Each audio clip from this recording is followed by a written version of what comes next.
আজ আমাদের আলোচ্য বিষয় হলো ধ্বনিতত্ত্বের একটি কোশ্চেন, যা ধ্বনিমূল এবং সহধ্বনি সম্পর্কে সংক্ষিপ্ত আলোচনা করো।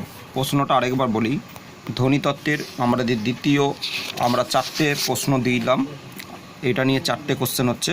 প্রথম কোশ্চেন দিয়েছি মৌলিক স্বরধ্বনি কাকে বলে ও মৌলিক স্বরধ্বনি সম্পর্কে সংক্ষিপ্ত আলোচনা। আমি একটা ছক দিয়ে বিভিন্ন ভাগগুলো দেখিয়েছি। আর দ্বিতীয়ত হচ্ছে ব্যঞ্জন ধ্বনি নিয়ে আলোচনা করেছি। তৃতীয় কোশ্চেন আমরা আলোচনা করেছি যে ধ্বনিমূল কী, তার সংক্ষেপে আলোচনা। আর চতুর্থ কোশ্চেন হলো ধ্বনিমূল ও সহধ্বনি, ধ্বনিমূল আর সহধ্বনি কাকে বলে, এর সংক্ষিপ্ত আলোচনা আজ তোমাদের সামনে আমরা আলোচনা করব। দেখো, ধ্বনিতত্ত্বের দুটি গুরুত্বপূর্ণ ধারণা হলো ধ্বনিমূল ও সহধ্বনি। আমরা এই দুটি জিনিস, ধ্বনিতত্ত্বের দুটি গুরুত্বপূর্ণ জিনিস আমরা আলোচনা করব। ধ্বনিমূলটা কী আর সহধ্বনি বা কী, এই আলোচনা করার পূর্বে আমরা কয়েকটা কথা নিয়ে আলোচনা করছি। দেখো, এই যে বাংলায় ল বলে একটি ব্র্যাকেটের মধ্যে দেওয়া আছে, দিয়ে ল উচ্চারণ করা হয়েছে।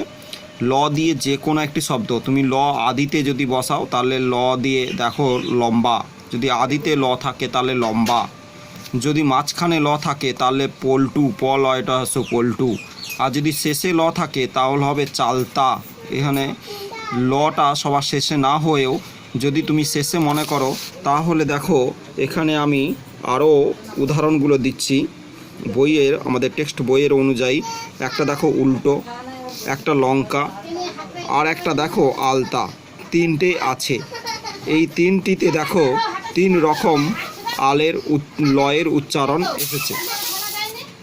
3 রকম লটা কেমনভাবে এসেছে এটা নিয়ে আমাদের আলোচনা। আদিতে যখন ল নিয়ে আলোচনা করছি তখন দেখো আমি লঙ্কা বলছি। তা লঙ্কা যখন আমরা বলছি তখন মূর্ধন্যে ল গিয়ে আগে বাধাপ্রাপ্ত, লঙ্কা। আবার যদি বলি এটা লম্বা, তা লম্বা এ মূর্ধন্য থেকে একবারে চলে আসছে। অর্থাৎ এই ধ্বনিটার প্রত্যেক ঘায়ে দেখো লম্বা, এই লঙ্কা, এই যে ল শব্দটা আদি হচ্ছে মূর্ধান্যতেই আগে বাধাপ্রাপ্ত হচ্ছে। পরে আমরা বলছি যখন পল্টু, এটাও দেখো লটা মূর্ধায় গিয়ে বাধাপ্রাপ্ত হচ্ছে। পল্টু দেখো জিভটা মূর্ধায় গিয়ে অবতন্ন হচ্ছে। পরেরটা চালতা, এ দেখো এটাও কিছুটা বা উল্টো। তিনটেই দেখো আমি যে শব্দগুলো উচ্চারণ করছি সবগুলো মূর্ধা গিয়ে বাধাপ্রাপ্ত হচ্ছে।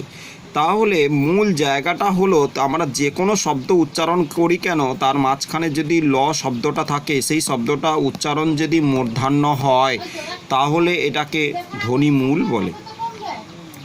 আর একবার বলছি, ভালো করে দেখো।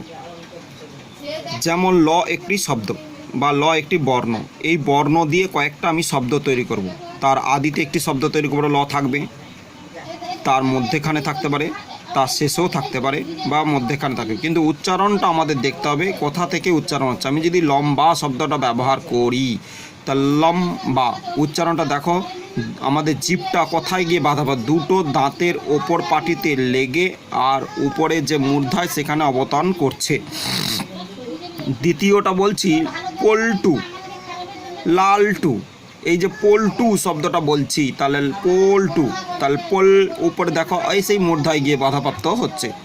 আবার এখানে চালতা, এটাও দেখো কিছুটা মূর্ধায় গিয়ে বাধাপ্রাপ্ত। তিনটি শব্দই আমাদের মূর্ধান্য অর্থাৎ মূর্ধাতে গিয়ে বাধাপ্রাপ্ত হচ্ছে। তাহলে লটা হলো মূলধ্বনি, যার মাধ্যমে আমরা যে কোনো শব্দ উচ্চারণ করি না কেন সেটা আমাদের মূর্ধায় গিয়ে বাধাপ্রাপ্ত হয়। তাই এখানে দিয়েছে দেখো, একটি নির্দিষ্ট ধ্বনির উচ্চারণ বিভিন্ন শব্দে বিভিন্ন রকমের হয়। একটি নির্দিষ্ট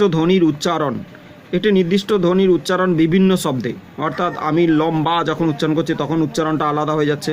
আবার পল্টু যখন বলছি তখন একটা উচ্চারণ আলাদা হয়ে যাচ্ছে। আবার যখন আলতা বলছি তখন তার আলাদা উচ্চারণ হয়ে যাচ্ছে। আবার চালতা বললে তার আলাদা উচ্চারণ হয়ে যাচ্ছে। এই উচ্চারণে বৈচিত্র্য সহ মূল ধ্বনিটিকে ধ্বনি মূল রূপে শনাক্তকরণ হয়। তাহলে আমরা ধ্বনিটিকে আমরা শনাক্তকরণ করব। সংজ্ঞা হিসাবে আমরা বলতে পারবো, দেখো আমি একটা সংজ্ঞা দিচ্ছি। মুখের কথায় উচ্চারিত ধ্বনিসমূহের ভূমিকা বিবিধ। ধ্বনিমূল ও সহধ্বনির পরিবেশ বিশেষে প্রতিবেশ বিশেষে একটি ধ্বনির উচ্চারণ বিভিন্ন হতে পারে। এই উচ্চারণ বৈচিত্র্য সহ মূল ধ্বনিটিকে ধ্বনিমূল বলে। তাহলে ধ্বনিমূল কাকে বলে? তখন তোমাকে এইটা বলতে হবে প্রতিবেশ বিশেষে। প্রতিবেশ বিশেষে একটি ধ্বনির উচ্চারণ বিভিন্ন হতে পারে।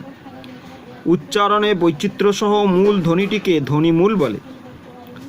এবারে ধ্বনিমূল যখন আমি বলছি, তাহলে সহধ্বনি কাকে বলে? সহধ্বনি সংজ্ঞা দিচ্ছে দেখো। তাহলে আমরা সহধ্বনি সংজ্ঞা দিতে গিয়ে বলবো যে এই যে শব্দগুলো আমরা উচ্চারিত ধ্বনিমূল বলছি, তাহলে এইগুলো সবগুলোই হলো ধ্বনি সহধ্বনি, কারণ একে নিয়ে এই শব্দগুলো উচ্চারিত হচ্ছে, এটাকেই সংজ্ঞা হিসাবে দেওয়া হচ্ছে। কিন্তু একটি ধ্বনিমূলের উচ্চারণ বিভিন্ন শব্দে যে আলাদা রকমের হয়, তাহলে একটি ধ্বনিমূল তার উচ্চারণ বিভিন্ন শব্দে বিভিন্ন রকমের হয়, সেই আলাদা রকমের উচ্চারণকে বলা হয় সহধ্বনি। সেই আলাদা রকমের উচ্চারণ হলোই সহধ্বনি। যেমন লম্বা, পল্টু, চালতা, এই তিনটি শব্দের ল হলো ধ্বনিমূল। আর এই তিনটি শব্দের ল উচ্চারণ এক রকমের নয়। তিনটি শব্দের ল নিজের নির্দিষ্ট পরিবেশে উচ্চারিত হয়, একটি স্থানে অন্যটি উচ্চারিত হয় না। তাই এটা হলো সহধ্বনি। কেন? লম্বা যখন উচ্চারণ করছে, দেখো লম মূর্ধায় গিয়ে বাধাপ্রাপ্ত হচ্ছে, তারপর বা যখন উচ্চারণ করছে তখন অন্য জায়গায় চলে যাচ্ছে, তখন লম্বা তার জীবের বৈচিত্র্যটা আলাদা জায়গায় প্রকাশিত হচ্ছে। পল্টু যখন উচ্চারণ করছো, দেখো তখন উচ্চারণটা আলাদা হয়ে যাচ্ছে, মানে অর্থাৎ জিহ্বাটা কোথায় কোথায় যাচ্ছে সেটা নিয়ে কথা বলা হচ্ছে। এই যে জিনিসটা, এটাই আমাদের মূল ধ্বনিমূল আর সহধ্বনি নিয়ে আলোচনা। এবারে আমাদের প্রশ্নটা হচ্ছে, দেখো প্রশ্নটা আরেকবার দেখাই। ধ্বনিমূল ও সহধ্বনি তুলনামূলক আলোচনা করো বা সম্পর্কে যাহা যেন লেখো, অথবা ধ্বনিমূল ও সহধ্বনি শনাক্তকরণের তিনটি পদ্ধতি আলোচনা করো। এই যে কথাটা আমি বলছি, এই তিনটি পদ্ধতি নিয়েই আমি আলোচনা করব। এটা বিভিন্ন বইতে বিভিন্নভাবে দেওয়া আছে, তোমরা যে কোনো বইতে পাবে, আমাদের টেক্সট বইতেও পাবে, অন্যান্য বইগুলোও পাবে। আমি দেখো টেক্সট বই অনুযায়ী একটা আলোচনা করছি। এরকম পয়েন্ট হবে, ধ্বনিমূল ও সহধ্বনির সম্পর্ক তথা পার্থক্য তিনভাবে বুঝে নেওয়া যায়। এক নম্বর কি? একটি ধ্বনিমূল যেন একটি ধ্বনি পরিবার। ধরো আমি এটা ব্যাখ্যা দিয়ে বোঝাতে চেষ্টা করছি, আগে পড়িয়ে দিই তারপরে। একটি ধ্বনিমূল যেন একটি ধ্বনি পরিবার এবং সহধ্বনিগুলি সেই পরিবারের সদস্য। ধ্বনি পরিবার বিশেষে সদস্য সংখ্যা কম বেশি হয়। ধ্বনি পরিবার বিশেষে সদস্যদের মধ্যে উচ্চারণগত বেশিরভাগই মিল থাকে এবং তারা পরিপূরক অবস্থানে থাকে, একের স্থানে অন্য উচ্চারিত হয় না।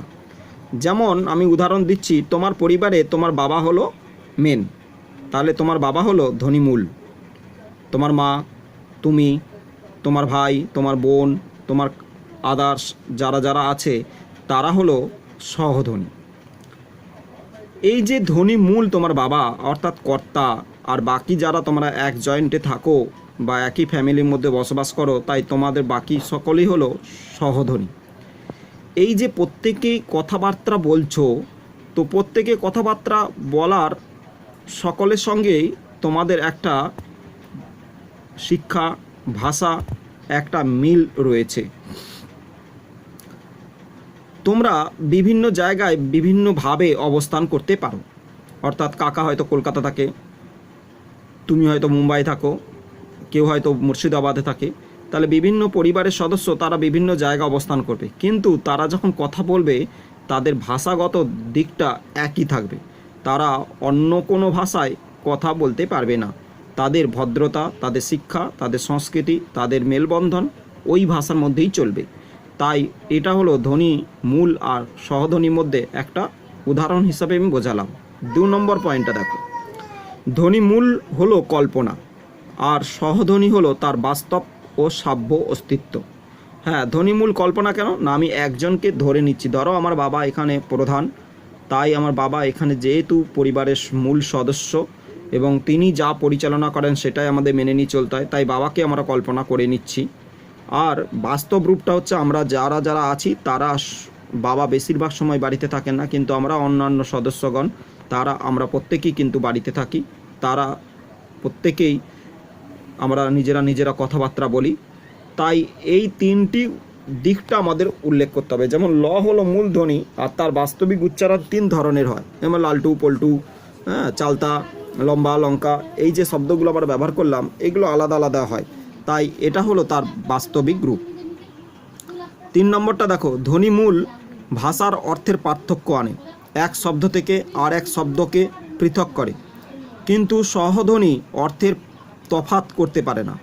হ্যাঁ ঠিক, ধ্বনিমূল একটা শব্দ থেকে অন্য শব্দকে পৃথক করে দেয়। যেমন আমি লম্বা বলছি, কখনো পল্টু বলছি, কখনো বলছি চালতা, এই যে শব্দগুলো বলছি তখন ভিন্ন ভিন্ন শব্দ বলছি, কিন্তু সহধ্বনি অর্থের পার্থক্য বা তফাৎ করতে পারে না।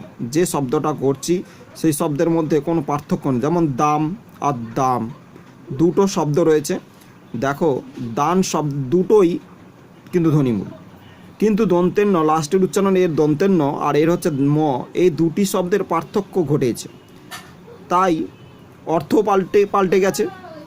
তাই ধ্বনিমূল অর্থ বদলাতে পারি, কিন্তু সহধ্বনি উচ্চারণ যথাযথ রাখে। যেমন দাম কথাটা বলতে গিয়ে আর দান কথাটা বলতে গিয়ে আমরা মনে হয় যেন একই শব্দটাই উচ্চারণ করছি, কিন্তু অর্থটা এদের পাল্টে গেল। এই ধরনের শব্দগুলো হলো সহধ্বনি। তাহলে তোমাদের নিশ্চয়ই আমি সহধ্বনি এবং ধ্বনিমূল সম্পর্কে একটা ভালোভাবে বোঝাতে পেরেছি। এটা পরের প্রশ্নটা দেখো।